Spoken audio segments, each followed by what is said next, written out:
redlining, and government abandonment and disinvestment. And together, these forces have had a devastating effect. In East New York, we have 23% poverty rate. 6% of the total shelter population is from this Community Board 5. 60% of our population is rent burdened. 50% of their income is going to their rent, and 5% are living in severely overcrowded apartments. A building like this, while it is filling a need, an important need, and it will bring a lot of jobs here, with as many people as it intends to host, it comes with very serious responsibilities and commitments. And I very much plan to be the accountability partner for this project. All around this junction, longtime residents, mostly Black, mostly Latino homeowners are feeling the pressure. Speculation is driving many homeowners to sell. That's why all along Somers, all around the park, all down here, you see a lot of construction, bigger buildings coming up. The west side of the junction, along Parkway, Eastern Parkway and Broadway, a lot of people are feeling the pressure to sell. And this building is only going to increase it. So we need to really work together. I'm ready, I am willing, I am able to work with you and the partners here and the administration to really ensure that we protect the small homeowners, the tenants, the small business owners in this area, and put our money where our values are. Because this is a giant building, it's a drastic change, and there's a lot of other developments coming this way in this area, and we need to make sure that we protect those who have been here. So I stand alongside you. Without a doubt, this HRA site will deliver many much needed services to the communities of East New York and beyond, even out into Queens as people come here rather than having to go all the way downtown. Without a doubt, that is true. And our office is going to be referring many, many people to the services in this area. So we do thank you for bringing this here. And I just want to say, as the city entertains further economic development projects, we really need to first and foremost drive our public dollars into the local infrastructure, into this local area, into the publicly owned assets that we have. We shouldn't have to wait for private development just to improve this area. The community that's been here for a long time deserves it and has deserved it. So again, I'm looking forward to you. I'm looking forward to that walking tour. Please do not take my words as harshly. It's all about accountability, and it's all about growth in the right way, community-driven growth in an equitable way. So thank you very much.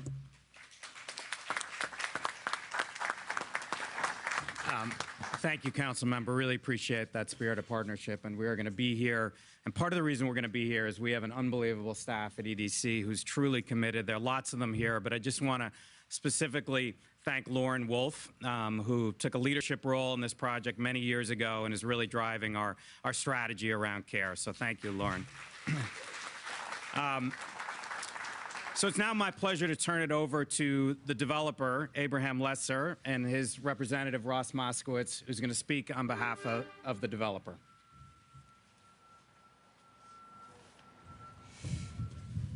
Thank you, Andrew. Good morning. My name is Ross Moskowitz. On behalf of the Lesser Group and the entire development team, I'd like to congratulate Mayor Adams. On cue, thank you. Right on time. I'd like to congratulate Mayor Adams and his administration and all of the other stakeholders here and in the audience on this momentous occasion. This project truly defines what is a public-private partnership. It represents a collaboration between multiple public agencies, local businesses to achieve a community goals. In connecting critical city services to the communities that access them and anchoring a commercial hub for local businesses, not-for-profits, and institutions, this transformative project will create new energy and opportunity for the neighborhood. In achieving these goals, this project will produce over 200,000 square feet of brand new Class A office space for HRA. And in fact, just to encourage and to double down in the neighborhood, the Lesser Group has just had his plans approved for next door, another 85,000 square foot office that is shovel ready. As Brooklyn Borough President Mayor Adams wrote that he wanted this project to create a thriving business district that truly caters to the community. Mayor Adams, we hope that this groundbreaking marks the first step in realizing your vision for this central, critical neighborhood in our city. On behalf of the Lesser Group, I want to thank the team who helped bring us all together and for supporting this effort, including the Mayor's Office, the City Council, representatives from EDC, DCAS, HRA, as well as our development team of the Lesser Group, Complete Development, Marvel Architects, my firm Strzok, Marino, Jeff Condrat, HRA Advisors, and many others. We look forward to opening the doors of 2440 Fulton Street for the neighborhood in just a couple of years. And thank you, and good luck, and congrats to all.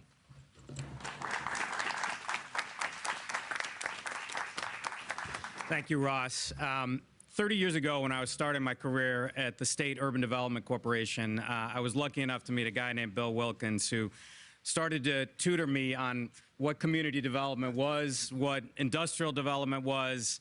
I took that, became a part of the roadmap for me when I went to the Navy Yard and other places. So it's really a great pleasure to see our careers come back together again on this project. Ladies and gentlemen, the Director of the Local Development Corporation of East New York, Bill Wilkins. Thanks. Thank you, Andrew. Yes, we've been in the trenches for a long time. As mentioned, my name is Bill Wilkins. I'm the Director of Economic Development for the Local Development Corporation of East New York. For the past 40 years, we have been servicing the East Brooklyn community in 4 program areas: industrial development and manufacturing, commercial revitalization, entrepreneurship, and lastly, housing. For the past 21 years, I've gone to work 3 blocks from the project site to do mainly 3 things. That is to grow business, change lives, and strengthening communities. The LDC's storied past includes being the first in-place industrial park, the first industrial bid in New York City, the first Empire Zone from Empire State Development, and also one of the first women business centers. Additionally, the LDC has worked with EDC to negotiate over 600,000 square feet of negotiated land sales with the objectives of enhancing the business environment, creating local economic activity, and today's groundbreaking supports our mission to make the area a safe, attractive, vibrant place to live and do business. That is why today's groundbreaking is so monumental and encouraging. We believe today is just the beginning of a transformation. We commend Mayor Adams for prioritizing progress for the Junction. He has been saying it and doing it for years as the borough president. He toured Broadway Junction, then months later, he came back and we held a press conference. He followed up with a study, and now as mayor of New York City, he is back within his first 100 days as part of his economic recovery plan. This is a seminal moment. Let's all come together. The mayor, the borough president, the councilwoman, local stakeholders, local businesses, and residents to take these blocks into the 21st century, turning it into a field of dreams. And yes, urban renewal does not have to mean Black and Latino removal. Now, Mayor Adams is also committed to clean. He's focused on cleaning up crime, cleaning up our city, and he's cleaning in the Board of Health. So, being in East New York, we do call and response. So when I say Eric, you say Adams. When I say Eric, you say Adams. At this time, it is my pleasure to bring to the podium one of the best dressed men in Gotham, the people's mayor, Eric Adams.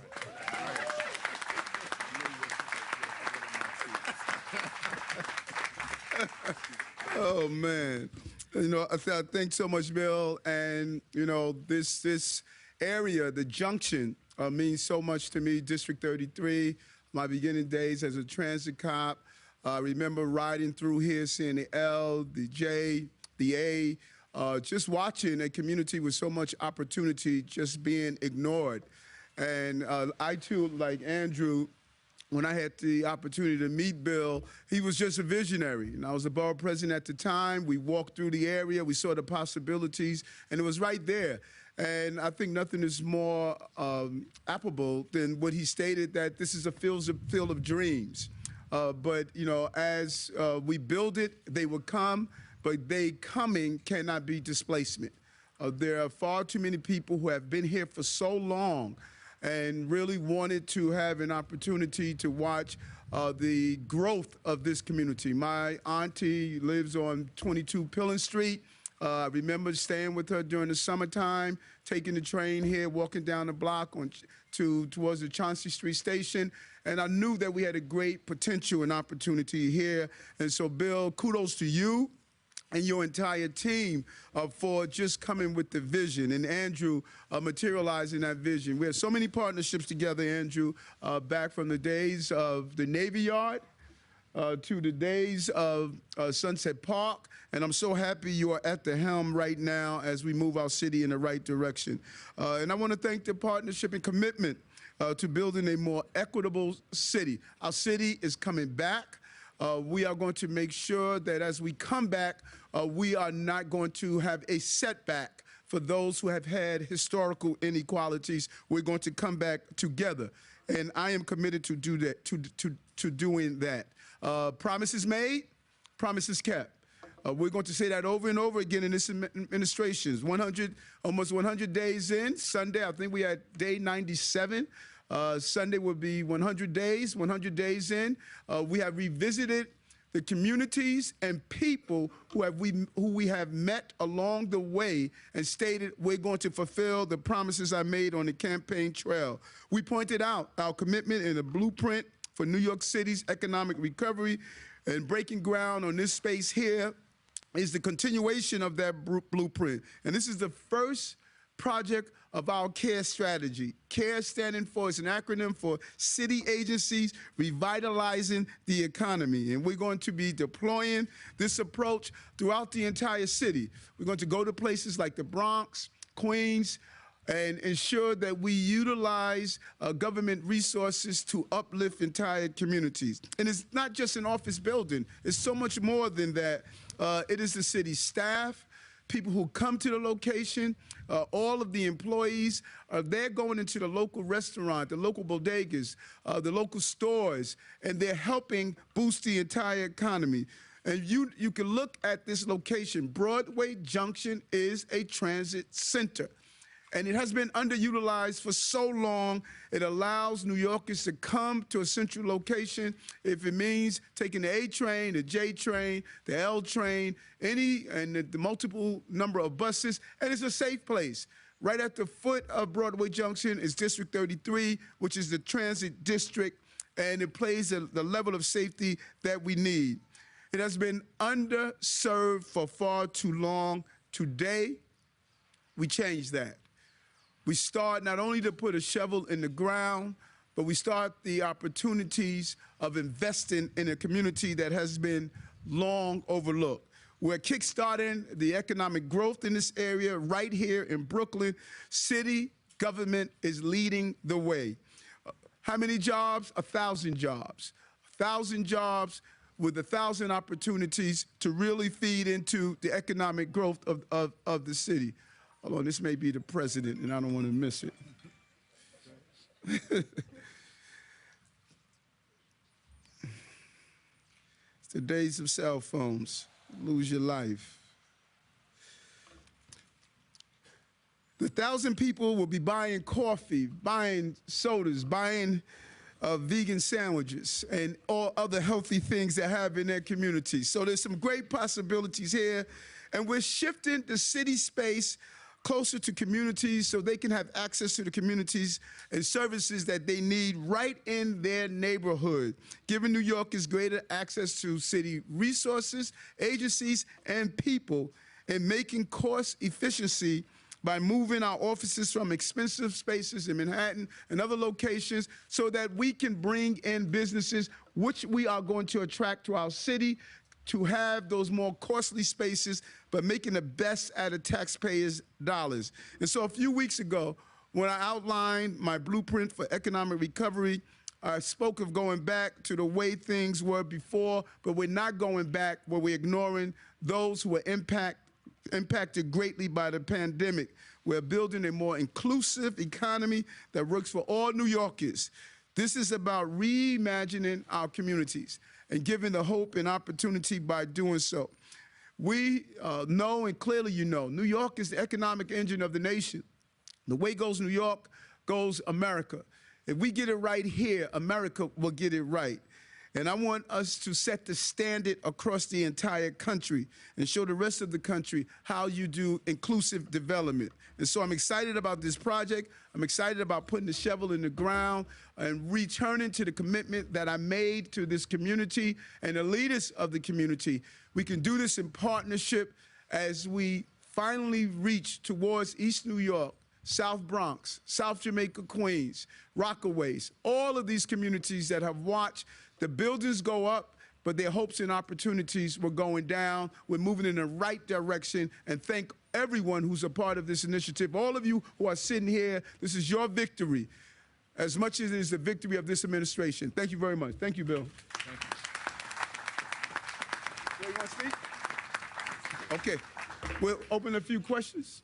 We're going to start with on-topic questions. If folks have on-topic questions, yeah, Johnny, you go ahead.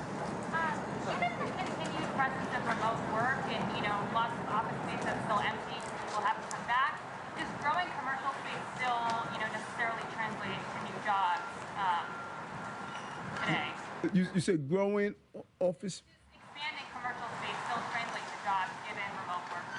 Well, this space that we're building here, we're going to move city agencies here, DSS. They're going to relocate here. So that translates into jobs. People are coming here to this community. Not only are we going to allow those city employees to spend money here, but those city employees also are going to give the accessibility to those who need the services. If you were to do a GIS mapping, many of the people in this community, they are looking for the services that are now going to be local. That's a huge change from having people go downtown. We're going to have the services where people need them. Other on-topics, Emily?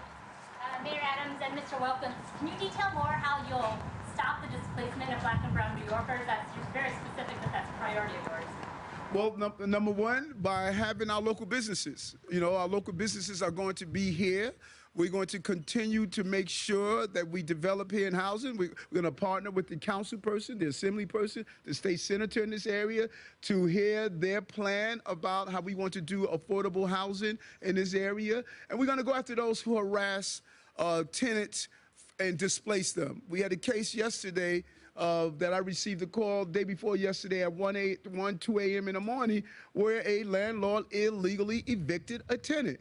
Our police department is going to go seek out that landlord and take the necessary action. So we must protect tenants where they are, make sure they have access to fair proceedings in court, and make sure we build at an affordable rate, and we're going to need the partners of our local electeds to do that. Topics, Andrew. Mayor, do you anticipate that the 1,100 people that you're moving, most of whom are going to downtown Brooklyn offices right now, will be excited about transit out to East New York, or do you anticipate you might get some pushback on it? They're going to be excited. Who doesn't want to come to East New York? Everybody loves East New York. They're going to be excited to do so. And what's interesting, many of them live in East New York. Many of them live in areas where they're commuting 2 hours to get to their place of employment. So when we talk about live, work communities, we're not only talking about affluent communities. We need to have that live, work community throughout the entire city. And so I love coming to East New York. I think everybody would love that. Thank you. You mentioned 1,000 jobs that are going to be created from this. Just a point of clarification, are you saying that 1,000 new jobs are going to be created, or it's just office jobs at other city agencies that are not going to come here? On that same point, if it is new jobs, is there any guardrails in place to make sure that those jobs go to members of the actual local community? You want to answer that, Andrew? Yeah, the exciting thing about this program, again, not just here, but we'll be rolling it out in other communities, is that the city agency provides the anchor tenancy, which provides the economics for a building to go up. In each one of those buildings, there'll be a significant amount of additional space. In this project, it's about 80,000 square feet of space that will go to other tenancies. So the council member talked about how she was looking for affordable space in the neighborhood. Could be here if it was up and open. Could be for other local small businesses. Part of the key undertakings that EDC will have here is working with the folks on the ground, like Bill Wilkins, to make sure that local businesses know of the opportunity and have access to it going forward. So there'll be 1,000 jobs coming here from the city agency. Some of those folks already live locally, some don't. They'll be coming from other communities, but then there'll be other businesses here that will create hundreds of additional jobs on top of that. We hope many of those locally as well, and again, we'll be working with our partners on the ground. You have an on-topic, right? Okay, go ahead. I guess Andrew was the one that answered this. Can you run through the taxpayer? It's a little hard to hear you. Sorry about That's that. all good, all good. Can you run through the taxpayer subsidies that are involved in this program? Zero. Any last on-topics? Steve, you got one? Yeah, before you arrived, Councilmember Nurse had some fairly strong words about how the city needs to help avoid speculation, avoid displacement. I wonder if Councilmember Nurse, you can expand on what you'd like to see from the administration, and Mayor, if you could respond to what she'd like to see. Yeah, thank you for the question. Hello. So yeah, what I was saying is there's a lot of pressure already existing on here, speculative pressure. A lot of buildings right now are being sold. A lot of homeowners are selling. As I mentioned, there's a bunch right here and right here along Herkimer. So what I would like to see is a real dollar investment in how we're going to support tenants and small homeowners, whether it's through foreclosure prevention, whether it's through getting their buildings up to code, whether it's through supporting our aging population, our aging homeowners who are mostly over here. We just had a case just recently over here of elder abuse in an illegal SRO right here on Hull Street. So there's a lot of need, and we don't have as much money behind it. I would like to see in our city council budget that gets passed in June a more significant investment in housing, displacement prevention, and capital money for building affordable housing and at the bands that we need, 30, 40% here. This is what we need here in East New York. And this building is gonna put a lot of pressure. There's over 1,000 people here. It's going to put a lot of pressure on this area. A potential redevelopment of Broadway Junction is going to put a lot of pressure on this area. So if that is what the city is prioritizing, I'm saying I would like to work with the mayor. I'd like to work with all the partners here to ensure that the people who are here, the small businesses who are here, are protected. And there's a dollar amount supporting that statement. So thank you. I agree. Next. All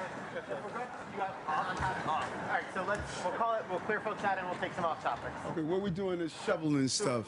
We'll take off topic. We'll Okay, so why don't you go into the tent, on the tent. We'll do this quickly and then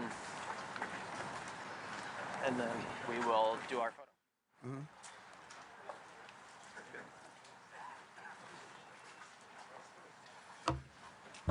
Come and do a couple of off topic. So we got Greg.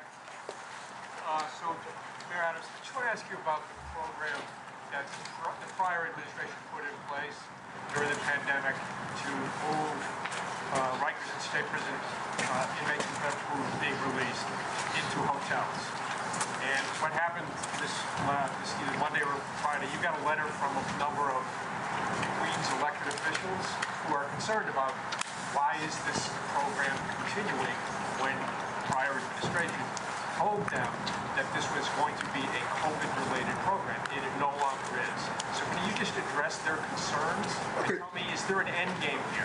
Yes, there is. First of all, I don't know who thought COVID was over, but it's not, because you just had on a mask, so it's obvious you know it's still here. This is a. Greg, wait a minute. Your contract was before, the prior contract was specifically COVID-related emergency. This contract that you are proposing right now is non-COVID. Again, COVID is still here, and the team did not want a disruption of services, because I think it's interesting that people talk about making sure we protect those who are in need, who are leaving incarceration. But when we're doing it without a disruption of services, I'm getting a letter saying, let's do a disruption of services. We don't want a disruption of services, and we're going to make the right decision that those who are coming home from incarceration, that I'm going to fight for, that we're going to make sure we don't have a disruption of services. And that is why we're taking action that we're doing. And when there's need to reevaluate a new contract, we're going to do that. Do you support the current plan to build 10 skyscrapers in Manhattan to fund up The plan to. The plan to upgrade Penn Station and build 10 skyscrapers in the area. We're still evaluating that. I think it's time to do something new in the Penn Station area. We're going to partner with the local elected official. The council members' opinion it means a lot to me when it comes down to developing in the areas, and we're going to speak with them and find out what their vision is, as well as the state lawmakers, the assembly. It's about a partnership. It's not about just not hearing from those local electeds. Mayor Adams, like it or not, you're now in the middle of a political rivalry with Florida, with Governor DeSantis. I want you to speak to that broadly, but also now you're the face and the voice of New York values. First of all, I like rivalries with other states. I have traveled to Florida, and I'm trying to steal their companies. I'm going all over the country. And they've been doing it to us for a long time. They've been coming to New York, taking our businesses away. So listen, watch out. Eric is going to their countries. I'm buying my plane tickets, and New York is the place to be. And so specifically with the Don't Say Gay, he was wrong. Period. And it was political posturing. He's aware that in their school system at that age, they don't do sex education. So why was the bill passed? What was the purpose of that? And so I believe whenever someone attempts to bully someone, that you need to stand up and protect them. That's what I did as a student, as a police officer, as a state senator, as a borough president, now as the mayor. Mayor,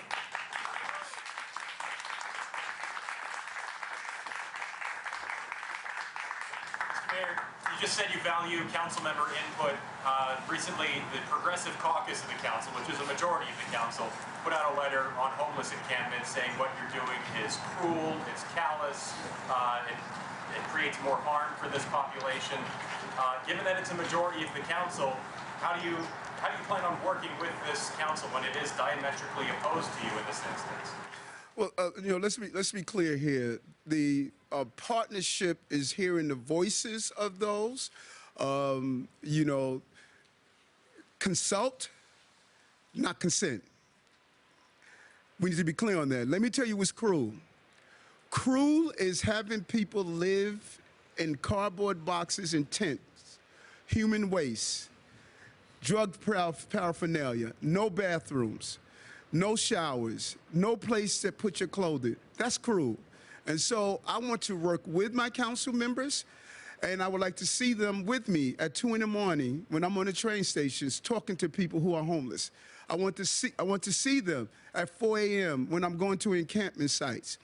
It is easy to be in the sterilized environment of the council chambers and state we should leave people sleeping on the street. I want partners. Let's go out there together. Let's talk people into the shelters. Let's look at the brochures. Come with me at night when I go to shelters to inspect the conditions of shelters. I want those partners together. I am not going to leave New Yorkers living on the street. That's not happening. It's been too long. We've ignored it.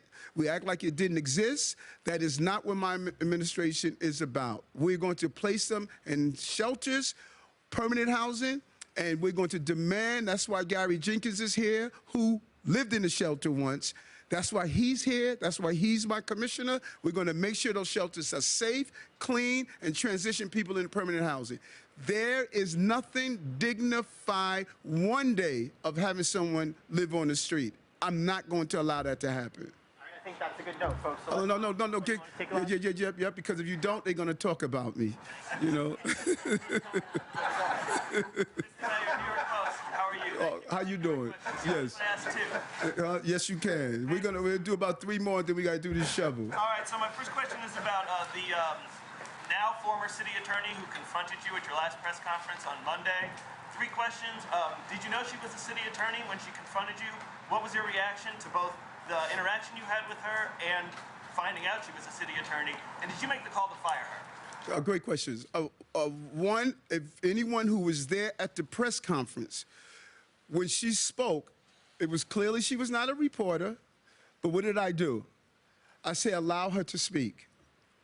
We started allowing her to speak. I'm not going to be disrespectful and not allow her to speak. She spoke. I didn't know who she was. You know, there's a group that's traveling around the city, banging on the doors of my health commissioner, even though his children are inside, yelling and screaming, threatening his life. There's a group that's running around the city who is the numerical minority, but they're loud, so people believe that they are the majority. Got it. Did not know who she was, did not make the call to fire her. It doesn't bother me when people say names, call names at me. Listen, I'm an ex-cop. People have been calling me names for years. Doesn't bother me. But what she tweeted, sent out, it was inappropriate. And the law department made the decision and notified me prior to that press conference of their actions. And any questions you could find out from the law department. I had no interaction with that at all.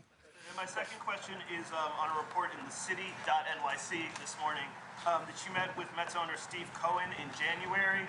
I'm wondering if he pitched you on his casino in Willits Point, what you think of the idea of a casino in Willits Point, and whether his donations to your PAC influence your decision to meet? None at all. And I don't go into private conversations, but I meet with everybody. I mean, that's my, I met with Hawk Newsom.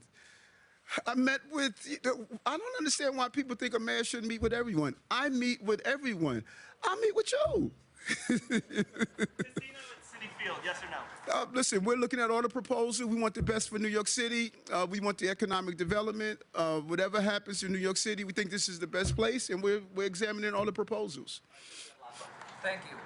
We reported the other day that Assistant Deputy DOC Warden Wayne Bryce has been named as the commanding officer of the Rikers Island Health Management Division. That's the division that oversees the troubled sick leave system on the island. This is in spite of the fact that Mr. Price has himself been under investigation for allegedly violating the sick pay system. Were you aware of this appointment before it was made, and do you think it's appropriate for him to have that role given the allegations? No, wasn't aware. Two, it's a temporary assignment. They posted to get someone to fill that assignment. And three, listen, I just love Commissioner Molina. Love him. This is the first inning of a 9-inning game, and during the inning, there's going to be a lot of things that's happening, but at the end of the game, we're going to win. The guy's the best guy for the job. First Latino to hold a position, sincere. He's there early in the morning. He's committed. He's dedicated. Rikers was a mess. The mess didn't start January 1st. It has been a mess for years. Molina is the right person, and I just have the utmost faith in him. I just love the guy, and he's going to do an amazing job as a commissioner. Price, though, even on a temporary assignment, is it appropriate for him to hold that role? I think that Commissioner Molina made a decision, temporary, and whatever he decides, I support him 100% because he's going to get it right. He's going to fix Rikers. Let's take some photos. Poll out today that says 59% of New Yorkers think that their family would be better off if they permanently moved out of New York City. This is from Qantas Core, this poll out. What do you make of that? Your 100 days in is coming up this weekend to hear that 59% of the city would rather be somewhere else. This is an Arnold Schwarzenegger moment. They'll be back.